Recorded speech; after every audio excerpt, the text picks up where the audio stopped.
হযরত ওমর ইবনে খাত্তাব রাদিয়াল্লাহু তাআলা আনহু, হযরত ওমর রাদিয়াল্লাহু তাআলা আনহু দাঁড়িয়ে আছেন। বাইতুল মালে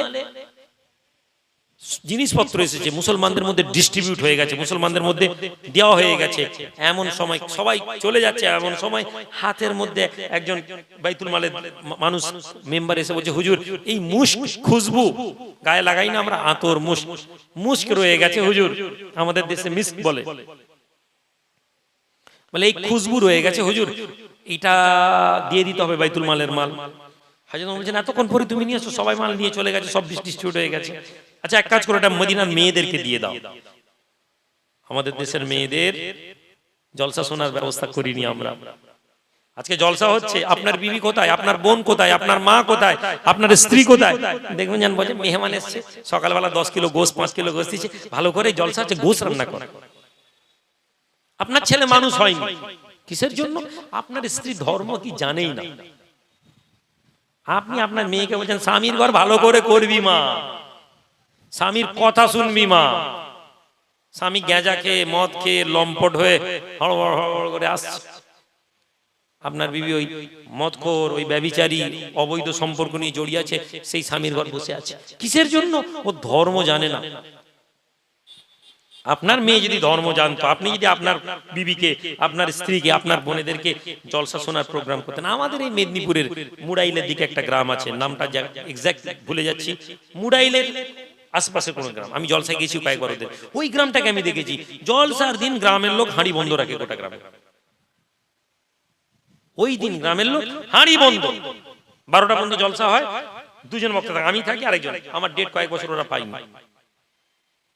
এত আমি আনন্দিত, এইটা না হলে সমাজ পাল্টাবে না। তারা মেয়েদেরকে জলসা বসায়, পর্দার আড়ালে করে স্ক্রিন লাগিয়ে, সব স্ক্রিন লাগালে বক্তা বলছে ছবি উঠছে, চলবে না ছবি। খুব ভালো জিনিস, কেউ যদি ছবি না তুলে খুব ভালো জিনিস, আমি তার বিরোধী না। 2000 টাকা আমি এমন বক্তাকে দেখেছি যে ভিডিও ক্যামেরা মহিলাদের জন্য ভিডিও করেনি, মহিলাদের জন্য টেলিকাস্ট করার জন্য সে এমন জলসায় তোলপাড় করেছে বলে লুবানো যায়নি। এরপরে ওই বক্তাকে 2000 টাকা কম দেওয়ার জন্য কমিটির লোকের সাথে ঝগড়া করতে দেখেছি, আমি দেখেছি, দেখা কথা বলছি। তাহলে আফসোস এই জাতির, আফসোস এই জাতির শ্রোতার, আফসোস এই জাতির আলেমদের, যারা ধর্মটা জানলো না, যাদের কাছে মনে হলো যে টেলিকাস্ট করাটা বড় গুনাহ, অথচ আমি ধর্মের কথা বলার পরে আমাকে যদি কেউ 1000 2000 কম দেয়, আমি তাদের সাথে ঝগড়া করছি, আর এদিকে ভাবছি আমি দ্বীনের খিদমত করছি।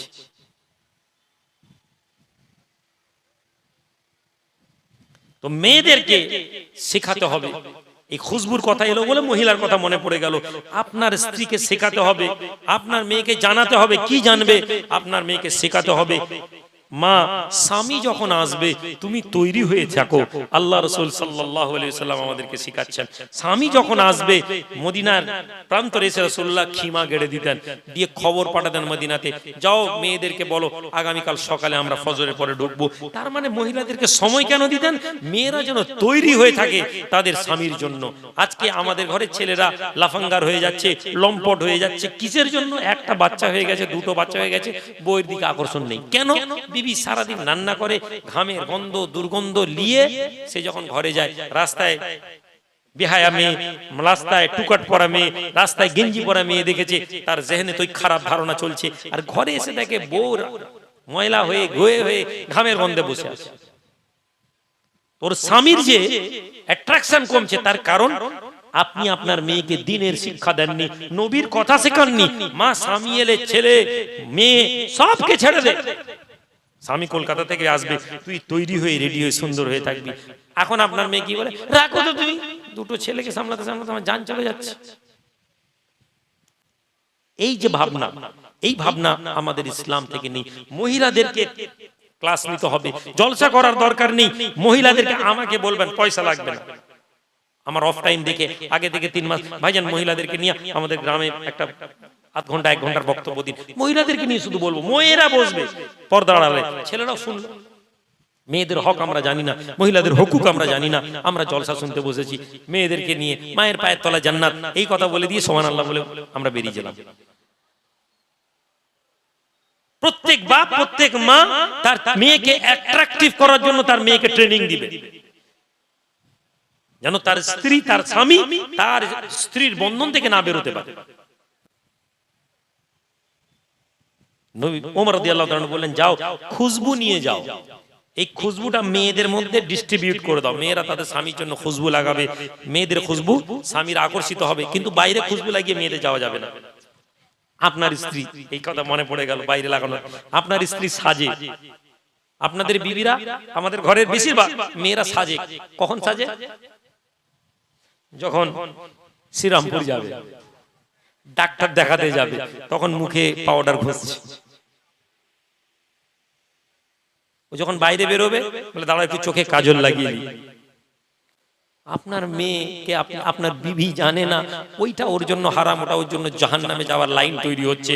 কোন মহিলা যদি রূপ সৌন্দর্য অন্য কোন পুরুষ দেখতে পায় আকর্ষিত করার জন্য, তো স্বামী যখন কলকাতা থেকে আসে, তো স্বামী যখন কাজ থেকে আসে, তখন তুই নোংরা গন্ধ কাপড় পরে ঘুমিয়ে থাকিস, আর যখন তুই মনন্ত কুমারে ডাক্তার দেখাতে যাবি মুখে পাউডার লাগাচ্ছিস। এই ভাবনা ওই মেয়ের দোষ নেই, ওকে শিখাতে হবে।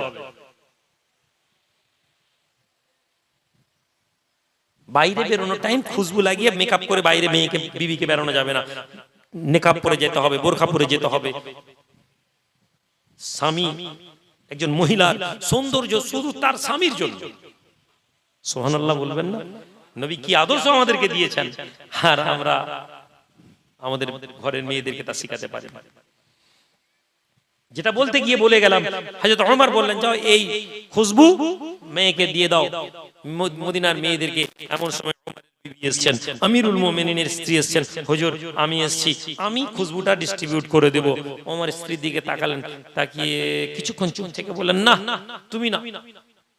অন্য একজন মহিলার আনসারী সাহাবীর স্ত্রীর নাম বললেন, ওকে দিয়ে দাও, ও ডিস্ট্রিবিউট করে দিক মদিনার মেয়েদেরকে।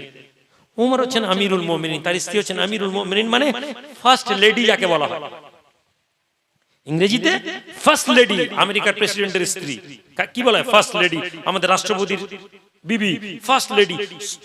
মুসলিম জাহানের ফার্স্ট ম্যান হচ্ছেন ওমর, তার স্ত্রী ফার্স্ট লেডি। এত সম্মানিত মহিলার স্বামী মুখের উপর রিফিউজ করে দিলেন, করে বলেন অন্য মেয়ে হয়ে গেল। সারাদিন ওমর কাজ করেছেন, বাড়িতে গিয়ে দেখছেন বিবির মুখ ভার, স্ত্রীর মুখ ভার।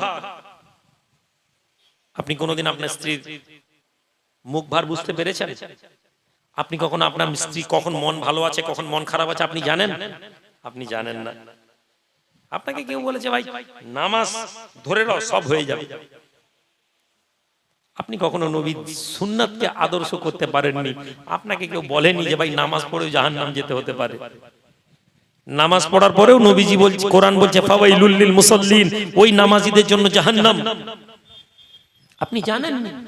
আল্লাহ নবী বলেন ওই রোজদারদের জন্য জাহান্নাম।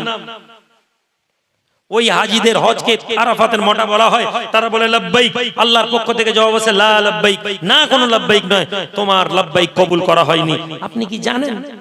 আপনি হজ থেকে এসে মনে করছেন সবাই হাজী সাহেব বলছে না, আপনি মনে করলেন আপনি খুব বড় হাজী হয়ে গেছে।